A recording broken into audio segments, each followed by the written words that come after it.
Olá, seja muito bem-vinda. Eu sou a Júlia Falcão, parteira urbana aqui na cidade de São Paulo. E hoje eu vou falar para vocês tudo o que você precisa saber sobre o parto normal humanizado para que você acabe de vez com todas as suas dúvidas e entenda que o que a gente mais quer é devolver para as mulheres o protagonismo do parto que é dela.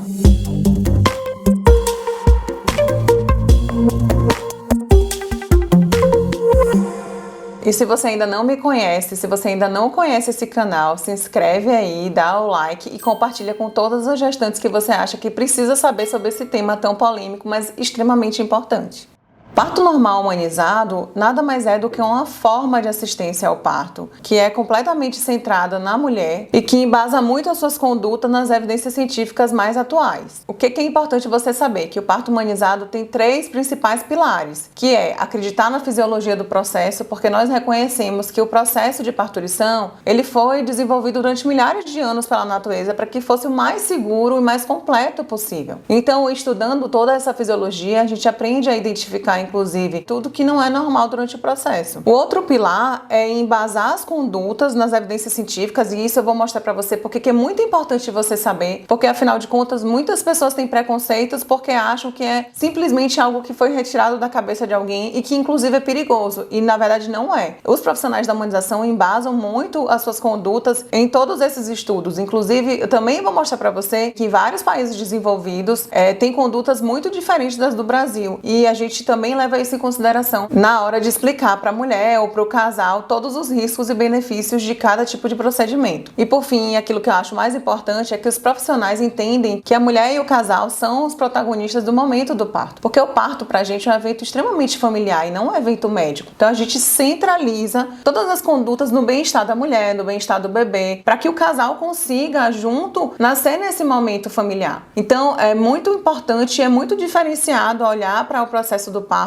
dessa maneira. E a gente começa, inclusive, a questão da humanização no parto ainda durante o pré-natal. Bom, gente, eu não tô aqui falando para vocês que os procedimentos obstétricos, eles deveriam acabar. A gente sabe que sim, cesariana salva vidas. A gente sabe que sim, muitos procedimentos que são feitos durante o parto realmente ajudam e salvam vidas. O que fez com que a gente mudasse a nossa visão foi justamente tentar entender por que começaram a surgir tantos desfechos negativos nos partos. Então, como que aconteceu toda essa movimentação da humanização no parto? Há mais de 50 anos, algumas pessoas começaram a estudar por que nós tínhamos tantos desfechos negativos nos partos. E a partir daí, a gente começou a gerar muitos dados que fizeram com que a gente percebesse que haviam procedimentos que, apesar de benéficos em alguns casos, eram mais maléficos quando eram feitos na grande maioria da população de mulheres que estavam ali tendo parto. Então, muitos países, os mais desenvolvidos, principalmente, começaram a questionar até que ponto esses procedimentos eram benéficos, até que ponto a episiotomia, que é o corte na vagina da mulher, era benéfico, até que ponto fazer um cristalé,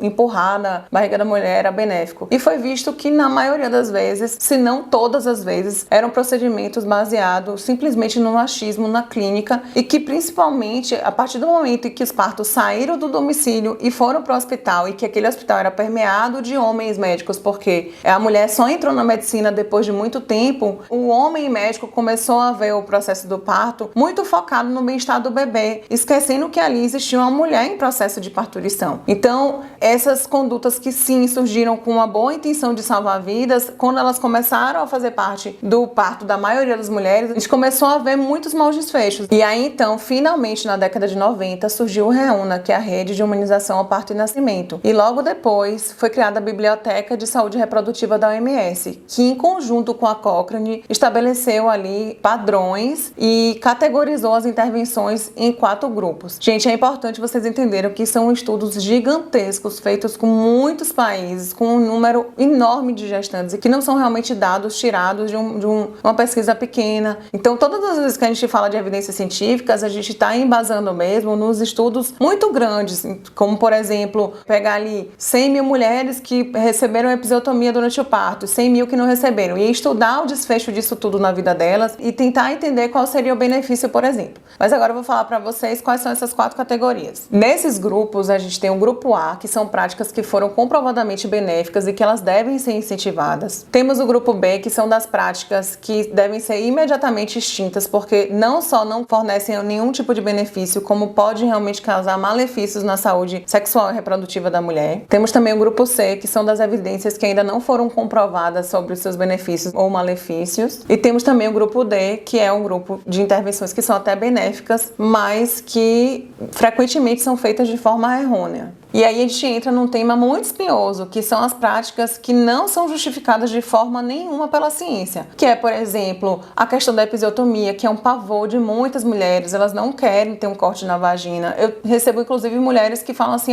entre o corte na barriga e um corte na vagina, eu prefiro um corte na barriga. Uma coisa que eu tiro daí é que, assim, se vende muito parto violento pra mulher escolher a cesárea. E a humanização quer fazer exatamente o contrário. Alertar de que os partos não precisam ter esse tipo de intervenção para que as mulheres tenham vontade de voltar a ter um momento que é algo que a natureza preparou a gente a vida inteira para passar. Mas voltando, né? Então, assim, o que a gente tem de intervenções que não são comprovadamente benéficas? A gente tem a tricotomia, que é a raspagem dos pelos na hora do parto. A gente tem o enema, que é a lavagem intestinal da mulher na hora do parto, que é algo extremamente desagradável. Então, talvez você pergunte aí, sua avó, sua mãe, outras gerações passavam muito por isso. A mulher chegava, coitada, com muitas dores em trabalho de parto, e aí alguém, geralmente a enfermeira, para poder fazer esse enema para a mulher não fazer cocô na hora do parto. E hoje o que a gente vê é que, na verdade, a maioria das vezes, se a mulher tem a liberdade de movimento para poder ir ao banheiro na hora que ela quer, esse realmente não é um grande problema. Mas uma das outras práticas que a OMS desencoraja é que a mulher fique em posição litotômica, ou seja, que ela vai ter um parto deitado, porque afinal de contas não faz o menor sentido, né? Então, assim,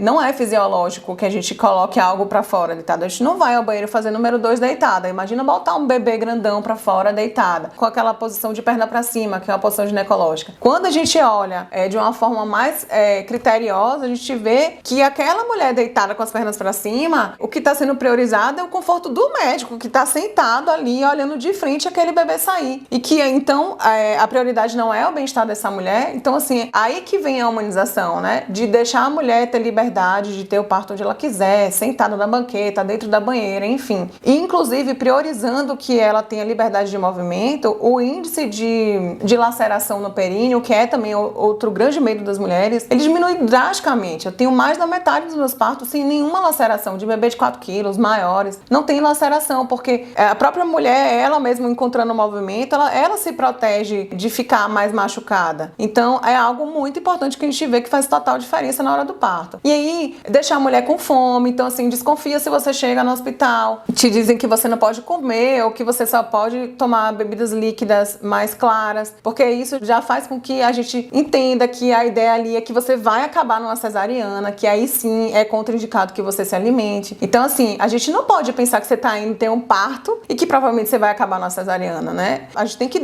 oferecer à mulher o alimento para que ela tenha energia para encarar o parto, porque afinal de contas é algo fisiológico, assim como comer e, enfim, fazer todas as necessidades que ela precisa. Então, é outra coisa que a OMS desencoraja, que você realmente fique em jejum na hora do trabalho de parto. Isso não é bacana. Proibição de acompanhante é algo extremamente desumano. A gente sabe que é muito importante que a mulher tenha um acompanhante na hora do seu parto. Existem várias leis que, inclusive, garantem a presença da doula como profissional que também ajuda na hora do parto. Então, procure saber se a instituição que vocês vão também libera que você tenha essa doula, porque é um acompanhamento muito rico também para vocês. Mandar fazer força comprida, força de cocô, força para baixo. Quando a gente fala pra gestante fazer isso, e aí, obviamente, eu tô falando quando a gestante não tá com analgesia, que ela aí já perde um pouco a sensibilidade. Mas quando você tá fazendo isso, você tá acelerando um processo que quanto mais natural for, melhor. Uma garantia de que as coisas serão mais saudáveis, tá? A ocitocina sem precisar, muito comum. Infelizmente, no SUS, a gente vê demais no SUS aqui do Brasil. A gestante chega em trabalho de parto, ela já ganha ali o sorinho, que é a ocitocina. Quando alguém fala assim,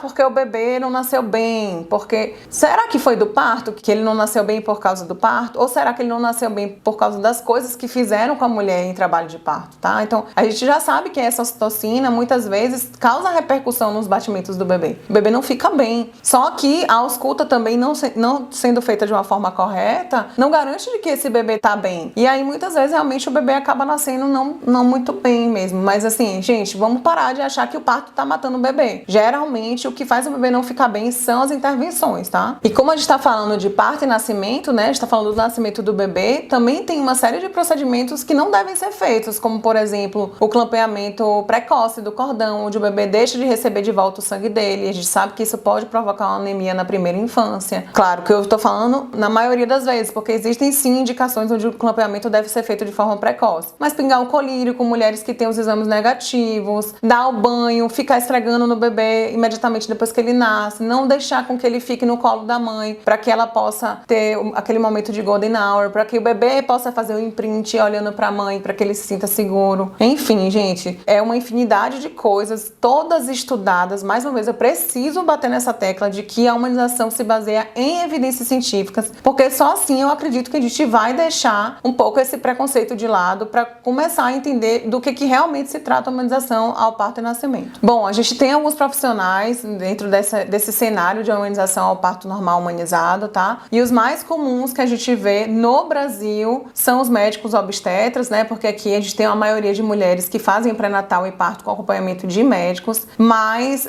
a gente também tem a opção de fazer tanto esse pré-natal quanto o parto com as enfermeiras obstetras ou obstetrizes que têm total respaldo legal para poder fazer essa condução em gestações e partos de baixo risco, obviamente, tá? A gente também tem a presença das doulas, que é fundamental para todo esse movimento de humanização. As doulas, por serem em maior volume, conseguem sim alertar a população de mulheres para as opções e para os riscos e benefícios do parto normal ou da cesariana feita de forma indiscriminada. Também super sugiro que a doula seja uma presença no parto da mulher, porque a gente vê e também já tem vários estudos que comprovam o benefício de se ter uma doula no seu parto. A gente tem como continuidade da assistência ao parto a presença do neonatologista humanizado, que vai garantir que esse bebê vai ter uma recepção mais carinhosa e mais respeitosa. Inclusive, se ele precisar de intervenções, que dentro do possível essas intervenções vão ser feitas no colo da mãe, sem precisar tirar da mãe e colocar no berço. E outras mulheres eventualmente escolhem outros profissionais para estar ali naquele cenário. Então, algumas mulheres escolhem ter uma psicóloga, uma fisioterapeuta, enfim. Tudo que vai fazer com que a mulher se sinta mais suportada, que ela tenha mais suporte e que seja algo benéfico. Faz todo sentido que a gestante possa optar por ter esses profissionais durante o parto. Então, assim, sim, ela pode chamar fisioterapeuta, acupunturista, ela pode optar por terapias complementares, enfim, né? A gente está ali pensando que o momento para aquela mulher tem que ser o mais propício para que para ela seja uma ótima experiência.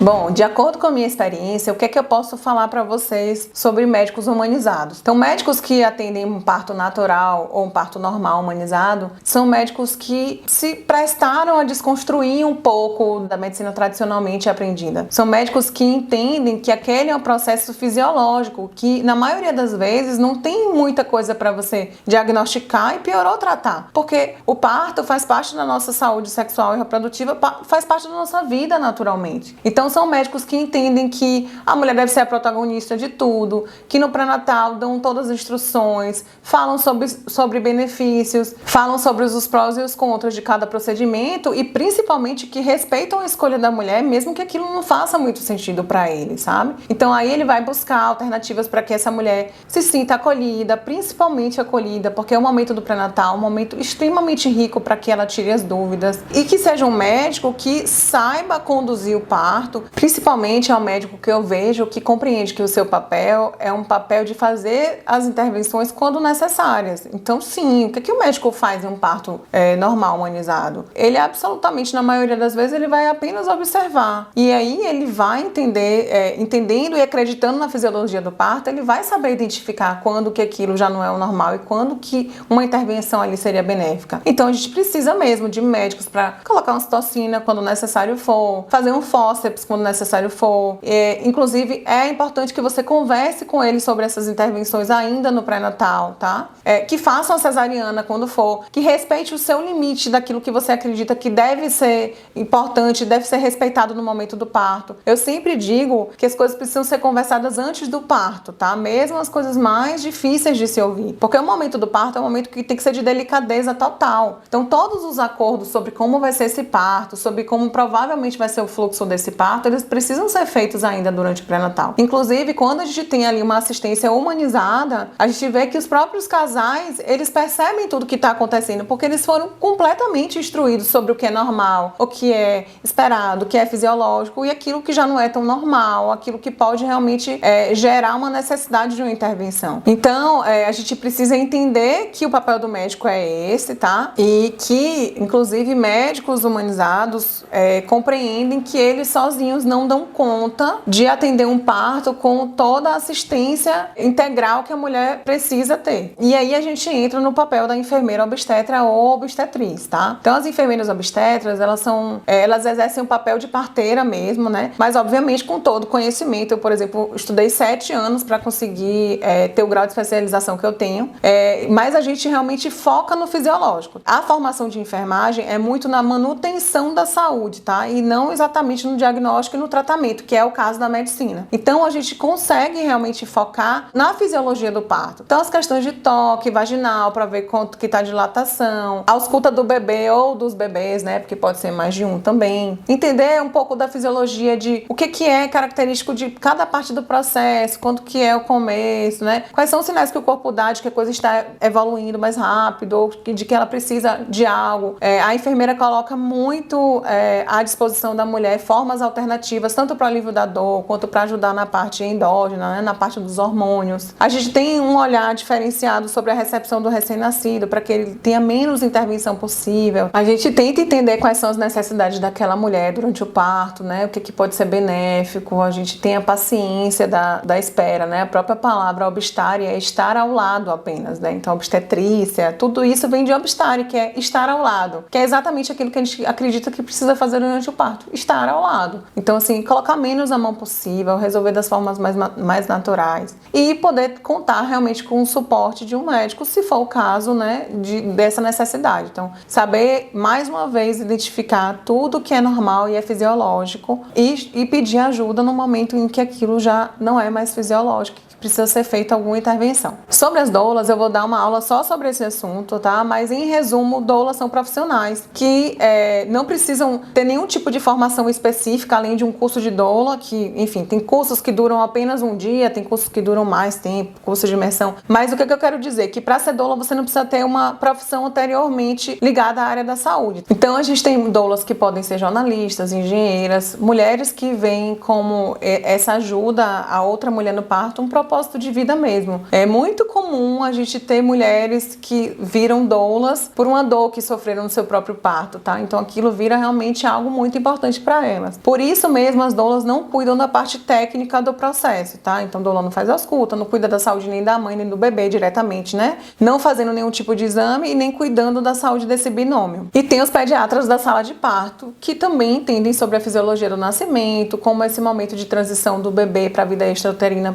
precisa e merece ser feita de uma forma suave, de uma forma respeitosa, e que também estão preparados para atender qualquer tipo de intercorrência da forma mais humana possível, mais humana e humanizada possível. Bom, gente, depois de tudo isso, pode parecer algo muito difícil ter um parto normal humanizado, mas eu não quero dizer para você que você precisa necessariamente ter essa equipe completa, tá? Eu tô apenas citando qual é o papel de cada profissional para que você entenda que existem esses profissionais, porque muitas vezes sequer a mulher sabe que eles estão aí, o que eles fazem, né? Qual é o papel de cada um. Mas eu quero dizer para você que com informação, a sua chance de ter um parto normal humanizado é muito maior. Então, mesmo que você não possa ter equipe, por qualquer questão que seja, porque não tem um profissional na sua cidade que faz, porque você não tem recurso financeiro, é muito importante que você tenha as informações, que você saiba quais são os seus direitos, para que você possa exigi-los, que você leve um bom plano de parto, que você esteja alinhado com o seu acompanhante na hora do parto, que você busque de repente a presença de doula, que realmente é em geral mais fácil de você conseguir essa presença, que os hospitais inclusive permitem mais, porque são profissionais que não mexem, não alteram a conduta, mas que estão ali para te dar todo o suporte. Então, eu quero sim, eu desejo que todas as mulheres tenham um parto normal humanizado. Inclusive, esse é o meu propósito aqui, fazendo todo esse conteúdo para vocês. Gente, outra coisa que eu vejo como um ponto muito, muito importante é que a gente comece a desmistificar os mitos relacionados ao parto normal, principalmente ao parto normal humanizado, tá? Então, a gente tem realmente uma formação muito, muito focada na história dos perigos do parto, né? Que permeiam. E a gente cresceu vendo novelas onde o momento do parto era algo muito tenso e onde a cesariana era muito bem feita, muito organizada, algo que parece muito limpo e muito mais acertado e assertivo. Então todas essas coisas fizeram com que a gente criasse dentro de nós crenças que não são reais, né? Então quando eu vejo que a mulher perde a oportunidade de vivenciar algo tão completo, tão complexo e tão fortalecedor que vai reverberar nela para o resto da vida, porque sim, nesse país que é campeão mundial de cesariana, ela ter conseguido um parto normal, apesar de todas as dificuldades, vai fortalecer nela em outros momentos também, para que ela sinta que ela é capaz, mesmo quando tudo diz que ela não é capaz. Então quando a gente consegue olhar esse momento como uma oportunidade, a gente realmente vê a importância de difundir as informações, porque muitas pessoas acham que o parto normal humanizado é um parto em casa, na água, com os bichos. Não tem absolutamente nada a ver com isso. Infelizmente, a gente lamenta que pessoas que têm muita influência falam esse tipo de absurdo, mas não porque elas querem acabar com o movimento da humanização do parto, mas porque elas realmente tiveram no seu pré-natal profissionais desinformados que passaram informações que são extremamente preconceituosas, né? E elas não tiveram contato com outras fontes reais de informação sobre do que se trata o parto normal e o que se trata o parto normal humanizado. Então, mais uma vez, quando a gente fala de humanização, a gente está falando de respeito. O parto humanizado pode sim e deve ser feito dentro do hospital, se for a vontade da mulher e se for seguro para o caso dela. Pode sim ser feita analgesia de parto, inclusive é um excelente aliado na hora que a mulher está com muita dor, que ela acha que ela não vai conseguir. A mulher pode sim querer uma cesariana no momento em que aquilo tudo parou de ter sentido para ela, não tem nenhum problema. O que a gente percebe é que não é de como o parto vai ser, é de como a mulher recebeu as informações para que ela tomasse as decisões sobre como ela deseja o parto dela. Então, gente, eu sempre digo e reforço agora que sem informação não existe escolha. Às vezes a mulher acha que ela está escolhendo, mas ela não teve as informações corretas e coerentes para que ela falasse, então eu vou pensar, mas eu acho que eu vou por esse caminho. Busquem informações, eu sempre digo assim, que a chave para tudo na vida é essa busca por informações. Inclusive, algo que eu sempre fico realmente pensando poxa, por que a gente se prepara tanto, a gente busca tanta informação para outras coisas na vida e para o parto não? A gente simplesmente delega ao profissional que ele tome todas as decisões sobre o nosso próprio parto. Então eu sempre falo, nossa, na hora de casar, a gente procura a melhor equipe, a gente estuda a fundo, a gente olha o orçamento. Na hora do parto a gente faz simplesmente nada, a gente entrega para uma pessoa que vai cuidar do nosso momento mais especial, da nossa saúde, da saúde do nosso filho, e que inclusive esse tipo de decisão do agora pode repercutir para sempre, tá? A mulher que fez uma cesariana nesse país, ela sempre escutou que uma vez cesariana, sempre cesariana, o que não é absolutamente verdade, de jeito nenhum, tá? Mas é sim mais fácil vender uma cesariana para quem já teve cesariana, porque afinal de contas ela foi tolhida logo no seu primeiro parto de ter aquele momento. Então fica realmente tudo mais difícil. A OMS fala sempre de evitar a primeira cesariana, porque uma vez que a mulher faz uma cesariana, isso realmente dificulta todas as outras cesarianas, e um parto normal após uma cesariana é realmente um pouco mais delicado, mas de forma nenhuma é impossível. Inclusive eu mesma tive um parto normal depois de uma cesariana. E o contrário também é real. Cada parto normal facilita mais partos normais. Então a gente vê sim que tem mulheres, principalmente antigamente, a gente tinha realmente a nossa avó, né, que tinham ali 8 filhos, 10 filhos de parto normal. Isso seria absolutamente impossível na cesariana. Inclusive até pouco tempo atrás, na terceira cesariana já fazia esterectomia também para tirar o útero dessa mulher, porque se reconhecia todos os possíveis riscos, né, associados à cesariana. Quando a gente faz a cesariana, a mulher tem ali 7 camadas no mínimo, cortadas e que vão cicatrizar umas sobre as outras. Isso aí faz com que exista uma aderência entre esses órgãos. Isso realmente pode repercutir em toda a saúde reprodutiva, sexual dela, né? É mais difícil uma nova gestação depois de uma cesariana. Então, assim, a ideia aqui não é falar mal da cesariana, porque ela salva vidas sim, gente. Eu vejo isso no meu dia a dia, eu valorizo muito. Às vezes eu falo, graças a Deus que a gente pode operar essa mulher, graças a Deus que a gente pode fazer com que ela não passe por isso, com que o bebê não passe por isso. Mas a gente precisa acreditar que ela só deve ser feita no momento em que ela precisa ser feita, e não para todo mundo. Então, é isso que foi estudado, né? Até que ponto fazer esse tanto de intervenção vai ajudar e vai proporcionar uma saúde melhor melhor para todas as mulheres, né, da população. Então, a gente tem que olhar com muito critério sobre tudo que é normal. Vamos acabar com esses tabus de que com mais de 40 anos ou com menos de 18 anos não pode ter normal. Isso não existe. Uma cesariana, 2 cesarianas, eu já atendi parto com mulheres que tiveram 3 cesarianas, sabe? E dá tudo certo, sabe? Claro que os riscos vão sendo aumentados. Claro que você precisa ter profissionais mais competentes, mais capacitados para tomarem alguma decisão, né, em caso de necessidade. É muito crença, sabe? Então, parto gemelar. Olha, gente, até hoje eu não tive um parto gemelar que virou uma cesariana. Eu tenho mais sucesso nos meus partos gemelares do que nos meus partos de feto único. Não faz nenhum sentido dizer que todos os bebês gemelares precisam. Fertilização também não precisa que o bebê nasça por cesariana. Que mais? Nossa, eu ficaria aqui até amanhã falando das indicações mais esdrúxulas e absurdas, mas eu sei que essas aí são as mais comuns, as mais complicadas. Então, assim, coisas que não fazem muito sentido. Então, assim, a gestante diabética que tem maior chance de sangrar, por que se ela tem mais chance de sangrar, a gente vai indicar uma cesariana que a gente sabe que a perda de sangue é 3 vezes maior? E aí entra também o problema da coagulação, né? Gestantes que têm problema de coagulação, eu vou expor ela a uma cesariana que ela vai perder 3 vezes mais de sangue e ela tem problema de coagular esse sangue. Então, hipertensão, né? A gente não sai operando pessoas que têm hipertensão, a não sei que seja um caso de vida ou morte, mas em geral a gente estabiliza a pressão para poder operar. Então, por que uma mulher que pode ter um parto normal vai passar por uma cirurgia desnecessária, sabe? Todas essas questões que fazem a gente pensar, não, é uma gestação de alto risco, então eu preciso de uma cesariana. Na verdade, a maioria das vezes, a indicação é que esse parto seja normal, tá? Então, a gente tem aí questões de SAF, questões que, inclusive, que muitos médicos não têm a destreza para poder lidar com o parto nesses casos mais complicados, mas que é o mais indicado que o parto seja normal. Então, realmente é tentador fazer uma cesariana, já que a nossa sociedade não questiona os maus desfechos por cesariana, mas questiona muito os desfechos por um parto normal.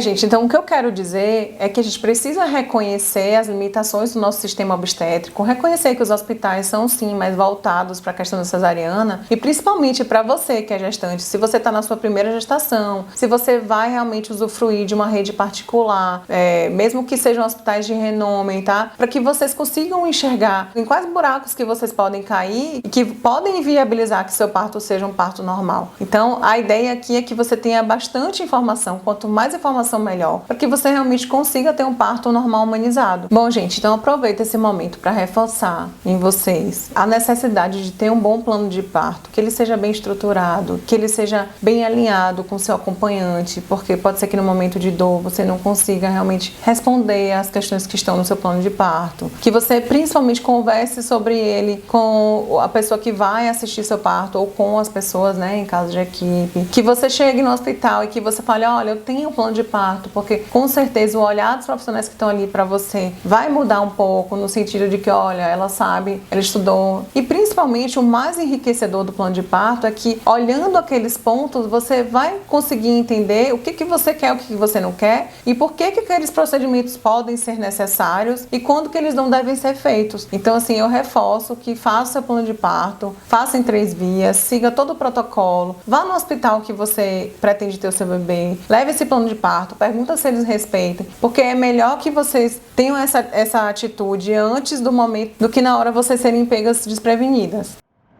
Ninguém entende das suas dores mais do que você, mas eu como mulher sei o quanto é importante que você corra atrás das informações. Bom, gente, então é isso, eu espero ter contribuído para que você tenha tirado as suas dúvidas. Eu continuo disponível, manda suas dúvidas porque elas podem ajudar outras mulheres, inclusive a gente está sempre gerando conteúdo de valor, colocando nas redes sociais. E se você ainda não me acompanha, se você ainda não conhecia meu trabalho, coloca aqui para me seguir, ativa as notificações para estar sempre recebendo os novos vídeos, porque vai aparecer ainda muito mais coisa para que você consiga se empoderar para o momento do seu parto ser único e ser tudo o que você merece. Eu sou a Júlia Falcão, parteira urbana. Muito obrigada por ter acompanhado esse vídeo até aqui. Compartilhe com suas amigas que estão grávidas também ou com aquelas pessoas que você acha que merecem e precisam saber o que realmente é parto humanizado.